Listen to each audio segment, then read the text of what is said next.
Dear devotees, today I'll be telling you about a few Leelas of Shree Krishna. One where he got one of his special names, he earned one of his special names. A couple where he demonstrated his extreme humbleness, even though he's Supreme God and has no need to be humble.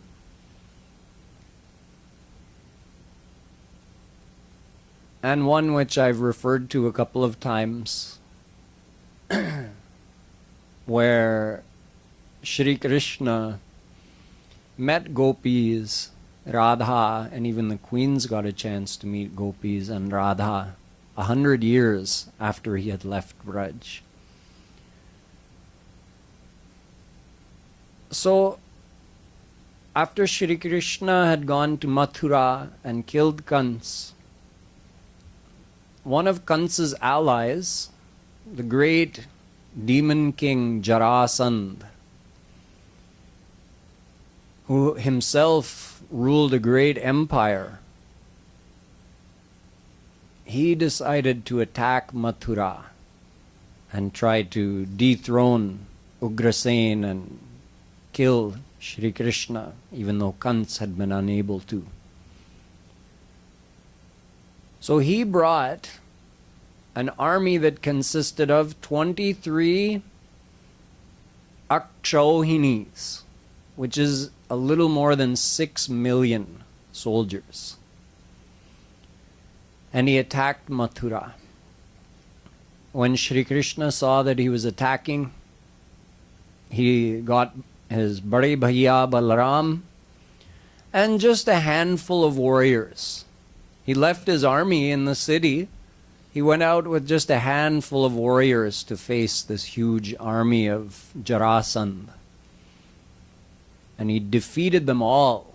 But he let Jarasandh live because he had it in mind that he'll attack again. He'll bring more warriors with him. We'll kill them as well. He can keep bringing more warriors. And in that way, I'll accomplish one of my aims, which was to lighten the burden of the earth from all of these wicked rulers and warriors that were supporting them. So Jarasandh kept gathering armies of 23 Akshohinis, more than 6 million men, and he kept attacking. In total, 17 times. And each time, Krishna and Balaram and a handful of warriors defeated them all, leaving Jarasandh to live and go back and assemble another army. The 18th time he attacked, at the very same time, there was an attack from another force. So, Sri Krishna was going to have to fight a war on two fronts. He said, this isn't good. So he decided to leave Mathura. He went with Vishwakarma, the architect of the Devtas, and he built a whole new city off the coast of what's modern-day Gujarat. The island is no longer there, but it's been found underneath the ocean, the island of Dwarika. And he built a beautiful, opulent city on this island, protected on all sides by the ocean. And he transported all the citizens there in their sleep. They were sleeping one night, they went to sleep one night in Mathura, and they woke up the next morning and looked around and said, we're not in Mathura anymore. How did we get in this beautiful city where everything is gilded in gold and all the walls are made of crystal and everything is embedded with emeralds and rubies and sapphires and diamonds? So they woke up in Dwarika. But Sri Krishna got an interesting name from this Leela. A very popular name, Ranchor, which means someone who abandons the battlefield. In other words, a coward who instead of fighting runs, turns tail and runs. Because when Jarasandh attacked, Shri Krishna and Balaram had actually snuck back into Dwarika, and they were trying to gather up all of the wealth and riches there and bring it to Mathura. And Jarasandh attacked, and they just dropped everything and ran. So if you saw someone doing that, you would say, oh, look at him run. What a coward. Ranchor. So obviously Shri Krishna is no coward. He faced Jarasandh and his army of 6 million men 17 times and defeated them easily with no effort. But Shri Krishna decided it's time to earn a new name. So he earned the name Ranchor. Shri Maharaj Ji, Kripalu Ji Maharaj, he says that Shri Krishna's Leelas are so great, and he allows himself to come down to our level and be seen like one of us, and that adds sweetness to the Leelas, and his devotees appreciate that more. The devotees of Shri Krishna like those names of his that are almost like doing his burai. Ranchor, hum unki burai kar rahe hain. Are नंद नंदन वो भी बुराई हैं, वो सारे जगत के पिता हैं, और हम कह रहे हैं कि ये नंद नंदन है, नंदलाल, ये भी बुराई है. लेकिन कोई भी विश्व रूप दर्शन नहीं चाहता है, सब नंद नंदन देखना चाहते हैं क्योंकि उसमें रस है. So Shri Krishna revealed the ras of that form of his when he ran away from the battlefield. And now many devotees of Shri Krishna, they even sing kirtan where they're saying Hamare Raja Ranchor, and they sing it with so much love. So this was one of the Leelas Shri Krishna did, and that's how he left Mathura and came to Dwarika. When he came to Dwarika, as I explained previously, he became more formal. Mathuradhish Shri Krishna became more formal when he went to Dwarika and became Dwarikadhish Shri Krishna. और ऐश्वर्य प्रकट किया. जितना श्री राम भगवान राम में है उतना नहीं, उससे कम ऐश्वर्य, उससे ज्यादा माधुर्य. लेकिन मथुराधीश श्री कृष्ण से माधुर्य कम था और ऐश्वर्य ज्यादा था. तो द्वारिका वाली लीलाएं अलग हैं, मथुरा वाली लीलाएं अलग हैं, और ब्रज वाली लीलाएं तो आप लोग जानते ही हैं, वो तो प्योर माधुर्य है. Having earned the nickname Ranchor and having gone to Mathura, Shri Krishna did many other leelas. I told you he stayed on the earth for a long time, more than 125 years. In that time, he never grew old. He started as a baby and grew to look like someone in the prime of their youth.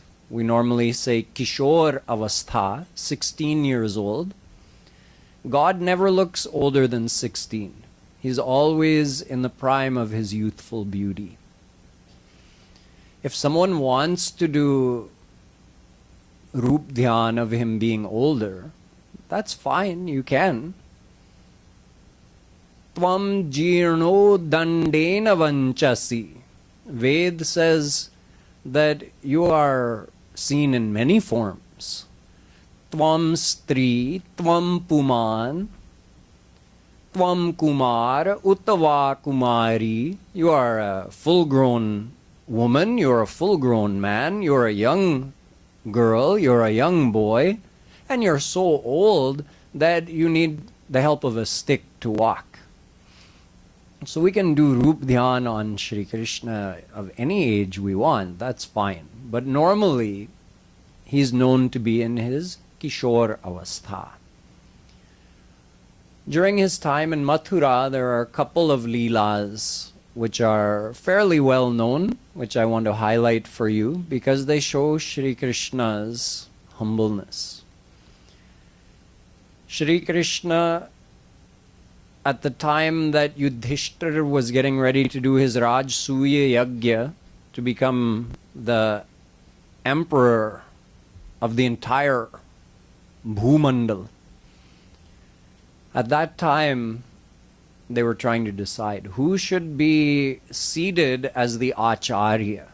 Because in this Rajsui yagya, in this ceremony, someone has to be worshipped as the supreme master. And it was difficult to decide because there were so many great saints present. So Sahadev, Arjun's younger brother, he got up and said that Shri Krishna is God himself. He should be made the Acharya. He should be made the Jagadguru.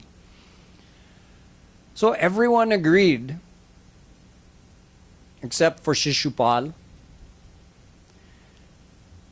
It was Shishupal's seva. He was a cousin of Shri Krishna and he opposed Shri Krishna for his whole life. He had dvesh for Shri Krishna. That was his seva to Shri Krishna. I've described for you before how Jay and Vijay were given the shrap by Sanakadik Paramahansa that they have to be born for 3 successive births as Rakshas. And the first time they came as Hiranyakashipu and Hiranyaksh. The next time they came as Ravan and Kumbhakarna. Both times they were released from that form by God himself. He came and in a fight with them, killed them, and they entered into him. But then they took another birth and another.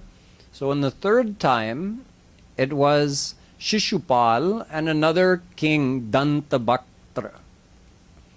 These two were Ravan and Kumbhakarna, or Hiranyakashipu and Hiranyaksh. So it was Shishupal's seva as a divine servant of Shri Krishna in Vaikuntha. He's always looking for how to serve him. So in this Leela, in this avatar, he had to serve him by acting as his enemy. So he couldn't stand hearing Shri Krishna praised in this way in the court. And when everyone had agreed, yes, let's make Shri Krishna the Paramacharya, he couldn't help himself. Unse raha nahi gaya. So he got up and he started saying, he's just a cowherder. How can you make him? And he went and he had a litany of insults for Shri Krishna. Shri Krishna had given a promise to his auntie, Shishupal's mother, when he was just a baby, he showed his propensity for opposing Shri Krishna. He said, please, I know what he's like, but please spare his life. He said, Auntie, I'll give him up to 100 insults, and after that, the game's over. So he started insulting Shri Krishna in that open court in front of everybody. And all the ones who had asked Shri Krishna to take that place, they were becoming more and more angry. And Balaram is looking at Shri Krishna like, what are you doing? Finally he says, Krishna, what's going on? What are you doing? He says, I'm counting. Main gin raha hu. Kanha was just sitting there, nice and calm, counting. When he got to 100, he got up and sent his Sudarshan Chakra and cut off Shishupal's head. So that was his third and final birth as a demon, and he entered into Shri Krishna and eventually went back to Vaikuntha abode. So he had done his seva to Shri Krishna. Anyway, once the Rajsui yagya happened, Shri Krishna had made them agree. He said, okay, I can fill this position as the Acharya, but only on this condition, that after the feast, you allow me to pick up all the jute pattal, all the leaves that the invited guests had eaten from. Somebody has to pick them up. I'll pick them up. So Shri Krishna showed that just because someone is given a high position doesn't mean they can't do what is considered a lowly type of work. He was happy to do that seva. In fact, he welcomed the guests. He did the seva of welcoming all the guests who came, and he picked up their used leaves, their jute pattal.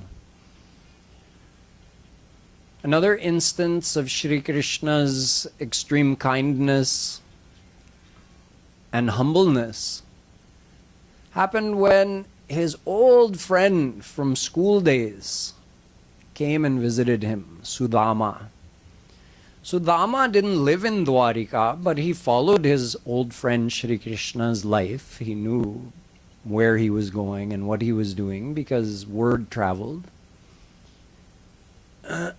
So Sudama, who was a Brahmin, he lived a very simple life. He just worshipped Krishna all the time, thought of him all the time, and led a simple life. He was very poor. He basically had rags for clothes. So did his wife, Sushila. So one day, his pious wife came to him and said, "You know, your childhood friend, is he not the husband of Shri Lakshmi? And is he not the ruler of Dwarika? So why don't you go and ask him if he can give us something so our life is not so difficult. Ask him for some wealth." She had to approach him many times because he wasn't of a mind to go to Shri Krishna and ask for anything. But once she had approached him like this, humbly, many times asking him, he said, "Okay, anyway, I would love to see him. Any excuse to go and have his darshan, so I'll go to Dwarika and meet him." So he made the trip to Dwarika, walking the whole way. When he reached Dwarika, he joined some other Brahmins that were going through some gates, and he just easily gained access all the way to the inner city, and in fact all the way into Shri Krishna's prime palace where he was with Rukmini ji. Rukmini is none other than Mahalakshmi, who took avatar as Rukmini. She in fact desired to get to take part in Maharaj's Leela, but she wasn't granted access to Maharaj. Due to her tapasya that she performed, she was told that, well, you can't gain access to Maharaj in that way, but she was given the chance to see Shri Krishna in a less formal way. So she descended as Rukmini. So Sudama entered. At that time, Shri Krishna was sitting on a couch talking with Rukmini.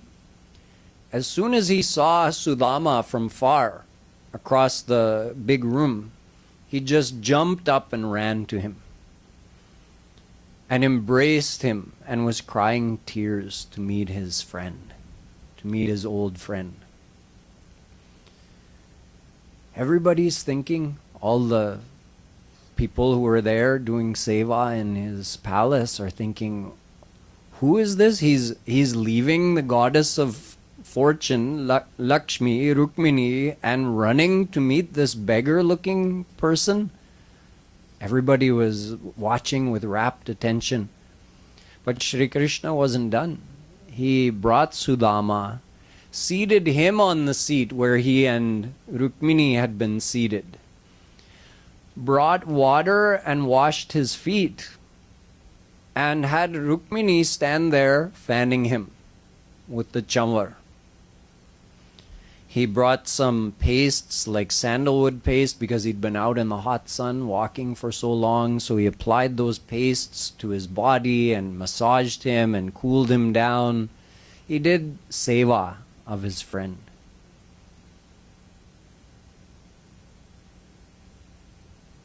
He spent the whole day talking with Shri Krishna. Sri Krishna then sat down beside him, like friends, side by side. Imagine who in Dwarika would get to sit side by side on the same seat with Sri Krishna. In Braj, that was commonplace.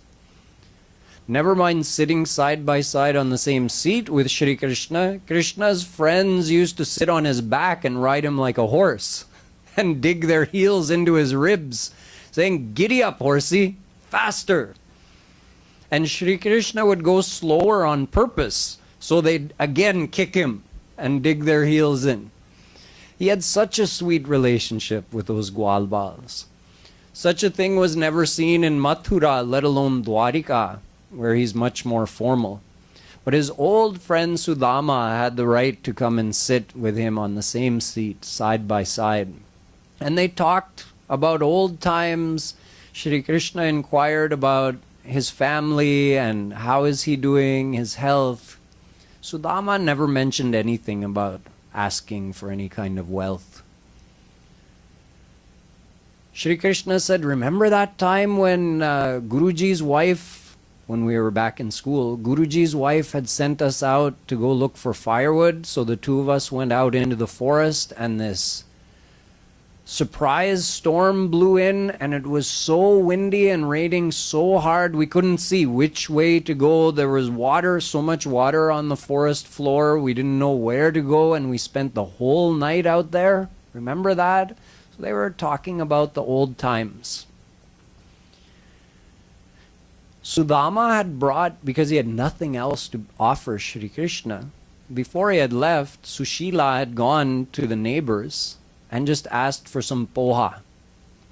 And she just got 4 handfuls of poha, put it in a cloth and tied it up, and Sudama had brought that.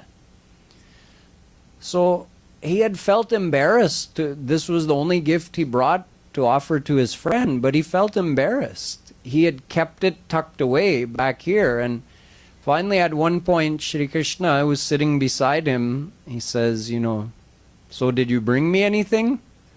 "Oh, no, I just came like that." "Oh, really? I find that hard to believe."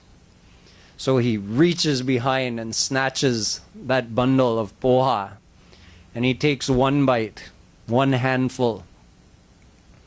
And he takes a second handful and he's going for more, and Rukmini, the goddess of wealth, stops him. She says, Bus, that's more than enough to make anyone in this world mala mal." Because she knows as he's eating the poha what's happening to Sudama's house. So in this way they spent the whole day together. Sudama spent the night in Shri Krishna's palace. The next morning they spent a little bit more time together, and then Sudama decided it's time to go. So after saying goodbye to Shri Krishna, he left. And as he's walking home, he was just feeling like it's so amazing how gracious he is, how kind he is, how humble he is, how he treated me, like worshipped me like a devta. And I guess he just figured that, for a devotee, having wealth could become a distraction. So he didn't give me any wealth. That's fine. He knows what's best for me. And in these thoughts, he's walking and walking. When he reaches the place where his house is supposed to be, he sees his house is gone. There's a big palace in its place. So he's thinking, wow, great. I went there, at least when I left, at least I had a hut. Now, in the time I was away, some rich guy came and built a palace where my hut was. And he looks up, and on the balcony there his wife Sushila is standing and waving to him, and he says, "Great, he took my wife as well." Sab kuch gawa ke aaya hoon. And she comes running out of the palace and says, No, this is ours, this is ours. Then Sudama realizes, oh, this is Kanha, Kanhaiya did all of this, he gave us this. So Sudama lived the rest of his life in that. He was never attached to it. He kept living the same simple life and remembering Shri Krishna all the time. So I'll tell you one more Leela today. One time it happened, there was a Surya Grahan, an eclipse of the sun. So when there's an eclipse of the sun, sometimes there are certain formalities, certain ceremonies that are performed that are supposed to be auspicious. So at this time, many people from far and wide all converged in Kurukshetra. This was after the war had happened. They all converged in Kurukshetra to have a big ceremony during this Surya Grahan. So it means people from Dwarika, Mathura, Braj, from all over, they all went to Kurukshetra and they all reached there. Now I told you previously that when Shri Krishna had showed the queens about the selflessness of the gopis by pretending he had that stomach ache, and then it got cured by the foot dust of the gopis, and the queens had refused to give their foot dust out of fear of what would happen to them or what people would say if they gave Shri Krishna their foot dust. So at that time, when they realized that the gopis had, without hesitation, given their foot dust to Shri Krishna, without a thought for their happiness, only concern for his happiness, and they understood that's why Shri Krishna is always praising the gopis, then they had a desire in their heart to meet the gopis and meet Radharani. They got that chance. Everybody came, set up their temporary encampment with tents, and went down to the river to wash up and have a drink.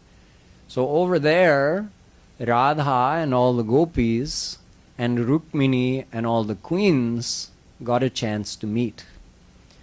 So Rukmini ji had although keep in mind Rukmini is none other than Mahalakshmi, who is none other than Radharani. So, but you understand many times it happens that various forms of one single God meet each other. So Lakshmi, in the form of Rukmini, met Shri Radharani. And she had a desire to do some seva to her. So they invited her back to her tent. Please come with the gopis back to my tent. And it was the evening, so at that time Rukmini ji heated up some milk to offer to Radharani, since she was her guest.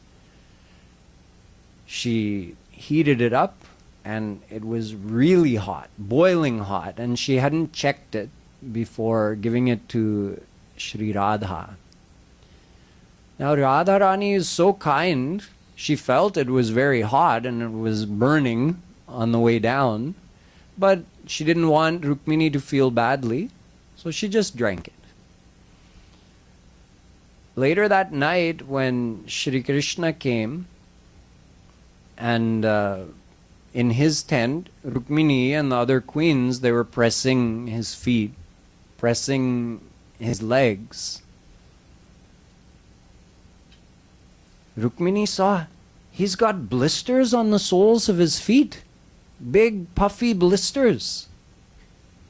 She couldn't help when she saw them. She looked like that. Calling the other, look, what happened? Shri Krishna hears all the commotion and he says, what's going on? He said, Priyatam, you have blisters on your feet. What happened? So he explained, Shri Radhikaya Hridayarvinde Padarvindam Hivirajate me Adyoshna Dugdha Pratipanatongghra Buchalakaste Mama Prochalanti. He explained that Radharani always keeps my lotus feet in her heart. My Padaravind are virajaman in Radharani's hriday. And when you gave her the milk, it was too hot, it was still boiling hot. You hadn't checked to see if it was a good drinkable temperature. But she's so sweet, she just drank it anyway. So when the milk went down, my feet also got burned because they reside in Radharani's heart. And the queens got another lesson, understanding about the oneness of Radha and Krishna. And again, the selflessness of Radha and Gopis. So this is one Leela that happened when they met there at Kurukshetra. We're getting towards the end of Shree Krishna's avatar. He has taken uncountable avatars and he will take uncountable more. There's one secret that's left to tell, which is the secret of how Shree Krishna left this earth. How did he finish his avatar? There are many questions and quite a few confusions that people have about this topic. So I'll cover that during tomorrow's speech, which will be the last in this series. Boli Vrindavan Bihari Lal Ki